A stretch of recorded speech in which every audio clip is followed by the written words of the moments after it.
Everyone, this is Jyoti here. आज की video में हम बात करने वाले हैं HDFC बैंक और HDFC लिमिटेड के मर्जर के बारे में। तो अगर आपको पता ही होगा कि ये दोनों जो कंपनीज़ हैं वो मर्ज हो चुकी हैं और 1 जुलाई से ये जो मर्जर है वो इफ़ेक्टिव भी हो चुका है। पिछले एक साल से ये जो है मर्जर की बातें चल रही थी। लास्ट ईयर अप्रैल 2022 में इसकी अनाउंसमेंट हुई थी और अब फाइनली ये मर्जर जो है वो इफ़ेक्टिव हो चुका है 1 जुलाई से। इसके साथ ही 13 जुलाई को जो HDFC लिमिटेड है वो एक्सचेंज से डिलिस्ट भी हो जाएगी और 17 जुलाई से ये दोनों ही कंपनी जो है एक कंबाइंड एंटिटी की तरह आपको वर्क करती हुई भी दिखेंगी। तो ये जो मर्जर हुआ है उसके बाद काफ़ी सारे लोग जिनके पास HDFC लिमिटेड के शेयर्स हैं उनको ये कन्फ्यूज़न है कि किस तरीके से उनके शेयर्स जो हैं उसमें चेंजेस आने वाले हैं। तो जैसा कि आपको पता है कि जिन लोगों के पास HDFC लिमिटेड के शेयर्स हैं तो क्योंकि ये कंपनी जो है वो डिलिस्ट हो जाने वाली है, मर्ज हो चुका है, तो उन सभी को जिनके पास HDFC लिमिटेड के शेयर्स हैं उनको HDFC बैंक के शेयर्स मिलने वाले हैं। तो क्या उसका स्वैप रेशो रहने वाला है, किस तरीके से HDFC बैंक के जो फिगर्स है इसमें चेंजेस आने वाले हैं,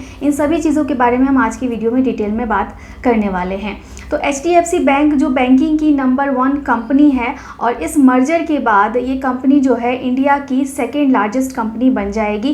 पहले सेकेंड नंबर पे TCS थी, फर्स्ट नंबर पे रिलायंस है। अब ये TCS को रिप्लेस करके सेकेंड नंबर पे आ जाएगी, क्योंकि आप HDFC बैंक और HDFC लिमिटेड के अगर आप मार्केट कैप को कंबाइन करेंगे तो उसको कंबाइन होने के बाद ही इंडिया की सेकेंड लार्जेस्ट कंपनी बन जाएगी। इसके साथ ही निफ्टी 50 में भी जो है HDFC लिमिटेड थी, तो क्योंकि HDFC लिमिटेड अब डीलिस्ट हो जाएगी, एग्जिस्ट ही नहीं करेगी, तो वहाँ पे भी अब इसकी जगह जो है निफ्टी 50 में LTI माइंडट्री लेने वाला है। जहाँ पे पहले HDFC लिमिटेड था, अब उसको रिप्लेस करके LTI माइंडट्री आ जाएगा। तो अब जो है आपको 13 जुलाई से सिर्फ एक ही जो HDFC बैंक ही दिखेगा, HDFC लिमिटेड आपको नहीं दिखेगा और 17 जुलाई से ये जो है एक कंबाइंड एंटिटी की तरह काम भी करना शुरू कर देगा। तो जब लास्ट मंथ ये न्यूज़ आई थी मर्जर की, तो इसके बाद इस स्टॉक में HDFC बैंक में अच्छा खासा मूवमेंट भी देखने को मिला था। 6% से इसमें राइज़ हुआ था, लेकिन पिछले 2-3 दिनों में जो है हमें इस स्टॉक में जो है 2 से 3% तक का फॉल भी देखने को मिला है। अब उसके पीछे क्या रीज़न है? तो पहले तो जब ये न्यूज़ आई है तो काफ़ी लोगों ने प्रॉफिट बुकिंग स्टार्ट कर दी है, जिसकी वजह से ये फॉल देखने को मिला है। और दूसरा है कि कंपनी ने अभी फ़िलहाल अपने जून क्वार्टर्स की रिज़ल्ट भी अनाउंस किए हैं, जो मार्केट को खास पसंद नहीं आए हैं। इस वजह से भी जो है इसके शेयर्स में फॉल देखने को मिला है।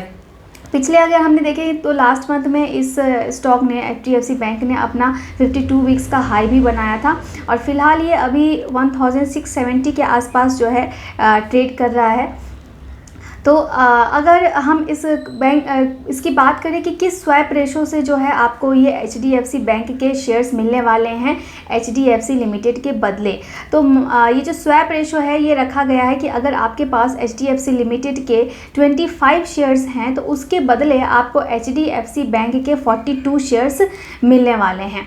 तो अब ये किस तरीके से वर्क करने वाला है, एग्जाम्पल के लिए अगर समझ लें तो आप बोल रहे हैं कि 25 शेयर्स के बदले आपको 42 शेयर्स मिलने वाले हैं।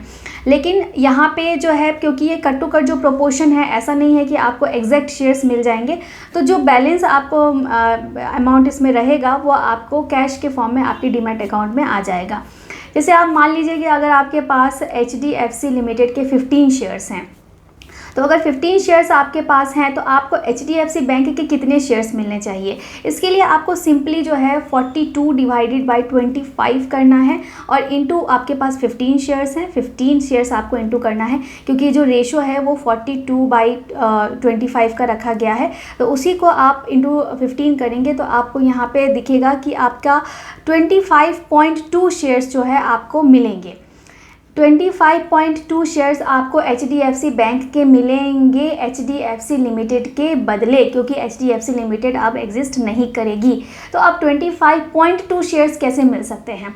तो यहाँ पे आपको 25 तो शेयर्स मिलेंगे HDFC बैंक के और 0.2 जो है, क्योंकि वो शेयर्स नहीं मिल सकते, तो 0.2 के प्रोपोर्शन में जो कैश रहेगा वो आपके डीमैट अकाउंट में इन फॉर्म ऑफ कैश जो है वो ट्रांसफ़र हो जाएगा। तो इस तरीके से जो ये रेशो है, जो स्वैप रेशो है, ये वर्क करेगा। अब हमने इसकी बात कर ली। अब कंपनी किस तरीके की, तो जैसा कि हम जानते हैं कि HDFC बैंक जो है बैंकिंग सेक्टर की नंबर 1 कंपनी है। मार्केट कैप से अगर आप जैसे बता रहे हैं कि दोनों मर्ज हो चुकी हैं, तो ये इंडिया की नंबर 2 कंपनी बन जाने वाली है एक्सचेंज पे, मार्केट कैप के बेसिस पे। तो इन सब के बाद अगर हम इसके क्वार्टरली रिजल्ट की बात करें, तो फिलहाल इसका जो जून क्वार्टर का रिजल्ट आया है वो इतना इफेक्टिव नहीं आया है, लेकिन अगर लॉन्ग टर्म के हम प्रोस्पेक्ट से देखें तो ये एक ऐसी कंसिस्टेंट कंपाउंडर कंपनी है जिसमें आप लंबे टाइम के लिए बने रह सकते हैं। ट्रेडिंग एस्पेक्ट्स के लिए तो ये कंपनी नहीं है। अगर ट्रेडिंग के लिए भी आप इसमें देखना चाहते हैं तो मैं आपको कुछ लेवल्स बताऊंगी, उसको देखते हुए आप इसमें ट्रेड कर सकते हैं। लेकिन लॉन्ग टर्म के लिए एक ऐसी कंपनी है जिससे लेके आप जो है बने रह सकते हैं। तो 3 से 5 साल तक के व्यू की अगर आप बात करें तो ये आपको 15 से 18% तक का रिटर्न जो है लॉन्ग टर्म में बना के दे सकती है। तो ये एक, और डिविडेंड भी देती है ये कंपनी। तो ये इस तरीके की एक रिलायबल कंसिस्टेंट कंपाउंडर कंपनी है जिसे आप लेके अपने पोर्टफोलियो में रिलैक्स होके बैठ सकते हैं। अगर आपके पास नहीं है HDFC बैंक के शेयर्स नहीं है तो आप इसको मार्केट से फ्रेश बाय कर सकते हैं। जहाँ जहाँ पे भी आपको लगता है कि प्राइस थोड़ा नीचे आ रहा है तो वहाँ पे आप इसको फ्रेश बाइंग करके आप इसको होल्ड करके रख सकते हैं।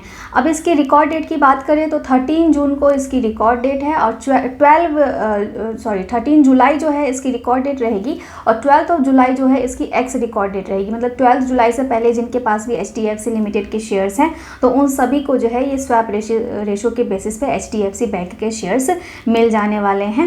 अब कंपनी ने किस तरीके से अपने इन्वेस्टर्स का पैसा बनाया है, तो अगर इसकी बात करें तो पिछले 5 सालों में अगर हम देखें तो लास्ट 5 ईयर्स में इसने 20% के CAGR से प्रॉफिट जो है बना के दिखाया है। तो मतलब ये इस तरीके की कंपनी है जो आप होल्ड करके रख सकते हैं। अगर आप लॉन्ग टर्म के लिए सोच रहे हैं तो ऑफकोर्स आप, जैसा मैंने आपको बताया कि ये आपको मल्टीप्लाई करके तो नहीं देगा, लेकिन 15 to 18%, 20% तक का ये आपको रिटर्न दे सकता है। इसके बाद अगर आप इसको ट्रेडिंग पर्पस के लिए अगर आप इसको कंसीडर करना चाह रहे हैं कि ट्रेडिंग पर्पस के लिए, तो ये कुछ लेवल्स जो है आप इसमें फॉलो कर सकते हैं। तो फिलहाल ये जो स्टॉक है वो 1670 के आसपास ट्रेड कर रहा है और आगे ये 1760 तक का लेवल टच कर सकता है, देन 1850 का, और फिर 1900 से 2000 तक का भी लेवल टच कर सकता है। लेकिन एक जो इसका 1900 तक का जो पॉइंट है उसको ब्रेक करना जो है वो काफ़ी डिफ़िकल्ट है। अगर इस लेवल को जो है ये ब्रेक कर देता है तो इस स्टॉक में एक अच्छी रैली आ सकती है और ये ऊपर और बहुत अच्छा जो है परफॉर्म करके दिखा सकता है। लेकिन 1900 तक का जो लेवल है उसे ही टच करना एक डिफ़िकल्ट है। अगर वहाँ तक ये चला गया तो इस स्टॉक में रैली आ सकती है। नीचे अगर आप इसमें स्टॉप लॉस फॉलो करना चाहते हैं तो पहले आप इसमें 1650 का और फिर 1600 का स्टॉप लॉस रेशो फॉलो कर सकते हैं।